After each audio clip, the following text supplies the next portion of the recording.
જય ગૌ માતા। આજરોજ અમારી ટીમ રાજકોટમાં જામનગર રોડ ઉપર કચ્છથી માલધારી ભાઈઓ 550 જેટલી ગૌ માતા લઈને એને નિભાવવા માટે રાજકોટ ખાતે આવ્યા છે। મિત્રો, 33 કરોડ દેવતાનો જેમાં વાસ છે। ગાયને રૂવાડે રૂવાડે એક એક ભગવાન એક એક દેવતા બિરાજે છે। આ જ બધી ગૌ માતાના ઘી, દૂધ, છાશ, માખણ કે અન્ય ગૌ પ્રોડક્ટ ખાઈને જ આપણે અને આપણો પરિવાર મોટા થયા છીએ। એવું કહેવાય છે કે ઈશ્વરે માત્ર ને માત્ર મનુષ્ય જાતિની સેવા માટે જ આ બધી ગૌ માતાને આપણી ધરતી ઉપર મોકલી છે। આજે આ ગૌ માતા ઠેર ઠેર બેહાલ પરિસ્થિતિમાં પોતાના દુઃખભર્યા દિવસો વિતાવી રહી છે।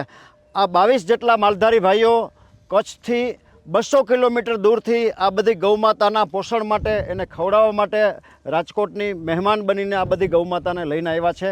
કચ્છમાં આ લોકો પાસે ગૌ માતાને કંઈ ખવડાવવાનું નથી, એટલે ગૌ માતા જીવી જાય, એનો જીવ બચી જાય એટલા માટે આ બધી ગૌ માતાને રાજકોટ ખાતે લઈને આવ્યા છે। આ બધી ગૌ માતા મિત્રો અત્યારે આપ જોઈ રહ્યા છો 43-44 ડિગ્રી તાપમાનથી સૌરાષ્ટ્રની ધરતી સળગી રહી છે। ઉપરથી સૂર્ય દેવતા અગ્નિના ગોળા આપણી ધરતી ઉપર વરસાવી રહ્યો છે।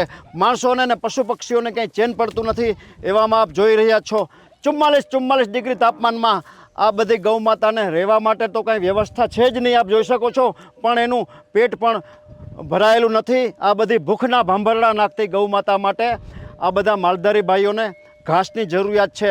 જે કોઈ ભામાશાને, જે કોઈ સમાજના શ્રેષ્ઠીઓને, ગૌપ્રેમી મિત્રોને આ ભૂખના ભાંભરડા નાખતી ગૌ માતા માટે ઘાસચારા માટે અનુદાન કરવાની ભાવના હોય, પોતાની લક્ષ્મીનું શ્રીદાન ગૌ માતાના પેટ માટે કરી ઈશ્વરના અનન્ય આશીર્વાદ પ્રાપ્ત કરવાની ભાવના હોય તો અમારો સંપર્ક કરી શકો છો। મિત્રો, આપણે ભગવાન તો ન બની શકીએ, પણ ભગવાનના મિત્ર બનીને આ તડકે શેકાતી ગૌ માતાનું પેટ માટેના ઘાસની તો વ્યવસ્થા જરૂરથી કરી શકીએ।